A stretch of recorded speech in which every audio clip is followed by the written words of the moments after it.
Halo pemirsa, jumpa lagi dengan Bang Laia di channel Belajar Hukum Official. Nah, pada video kali ini kita akan mengangkat topik mengenai penyebaran berita hoax atau berita menyesatkan di media sosial. Dan kemudian tentang jenis-jenis berita hoax atau berita menyesatkan yang dapat dijerat oleh Undang-Undang ITE.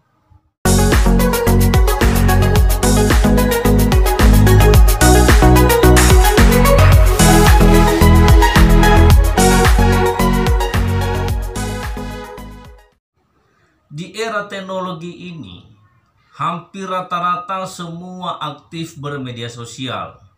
Baik orang dewasa, anak remaja, termasuk anak-anak, anak di bawah umur pun aktif bermedia sosial. Yang masing-masing punya cara berinteraksi melalui media sosial. Masing-masing mengekspresikan aktivitasnya melalui media sosial. Pekerjaannya, bisnisnya, dan sebagainya. Semua diekspresikan melalui media sosial. Itulah luar biasanya di zaman kita saat ini. Ya, setiap kegiatan kita bisa kita expose, bisa kita kirimkan melalui media sosial, dan akhirnya diketahui oleh publik. Nah, akan tetapi tidak sedikit juga orang yang tidak selektif, yang suka menyebarkan berita bohong atau berita-berita yang menyesatkan dan merugikan orang lain. Sehingga dengan demikian akhirnya pemerintah yang membuat aturan bermedia sosial, yaitu Undang-Undang ITE. Jadi aturan ini dibuat teman-teman bukan untuk melarang Anda bermedia sosial, tidak, tetapi undang-undang ini dibuat untuk melarang perbuatan-perbuatan penyebaran berita bohong, berita hoax, atau berita yang menyesatkan dan merugikan orang lain. Berdasarkan di dalam pasal 28 ayat 1 Undang-Undang ITE, di sana jelas mengatakan bahwa setiap orang dengan sengaja dan tanpa hak menyebarkan berita bohong dan menyesatkan yang mengakibatkan kerugian konsumen dalam transaksi elektronik yang dapat diancam pidana berdasarkan pasal 45A ayat 1 Undang-Undang ITE, yaitu dipidana dengan pidana penjara paling lama 6 tahun dan atau paling banyak denda Rp 1 miliar rupiah. Lalu kemudian muncul pertanyaan adalah, apa saja yang termasuk kategori berita bohong dan berita menyesatkan tersebut?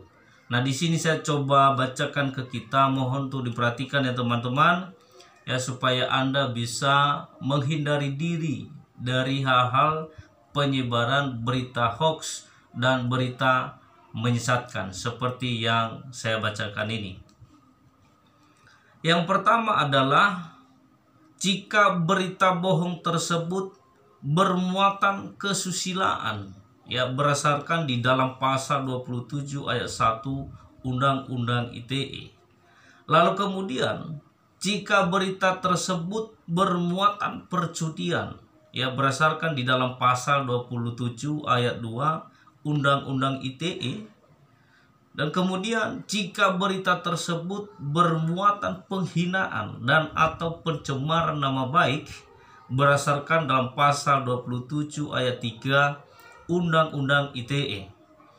Lalu kemudian jika berita tersebut bermuatan pemerasan dan atau pengancaman, yang berdasarkan di dalam pasal 27 ayat 4 Undang-Undang ITE.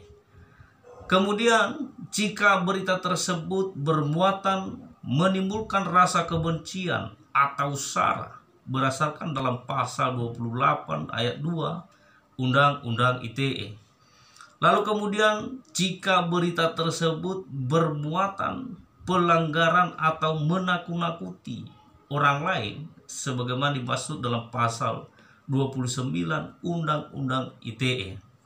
Dan berikut, jika berita tersebut bermuatan penipuan yang menyesatkan konsumen dalam dunia dagang dan bisnis yang berdasarkan dalam pasal 390 KUHP dan termasuk juga Undang-Undang Nomor 14 Ayat 1 dan 2 dan Undang-Undang Nomor 15 Tahun 1946. Jadi itu beberapa jenis-jenis kategori ya yang bisa dijerat oleh Undang-Undang ITE. Jadi teman-teman, hindari diri Anda dengan beberapa kategori yang saya bacakan barusan ya, supaya tidak berurusan dengan penegak hukum. Nah, ancaman hukumannya pun berbeda-beda. Ada yang 4 tahun penjara, ada yang 6 tahun penjara, dan bahkan ada yang lebih. Nah, maka untuk itu tetap hindari diri Anda untuk tidak menyebarluaskan berita-berita bohong dan menyesatkan berdasarkan beberapa kategori yang saya bacakan barusan tadi.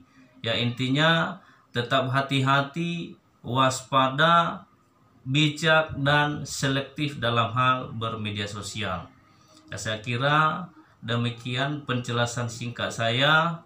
Ya, semoga bermanfaat bagi kita semua, dan sampai ketemu pada video-video saya berikutnya.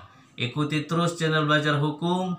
Mari belajar hukum agar paham hukum dan taat terhadap hukum. Jangan lupa di like dan subscribe, tombolnya di bawah ini, dan diklik loncengnya agar Anda tidak ketinggalan dengan informasi-informasi penting berikutnya. Terima kasih.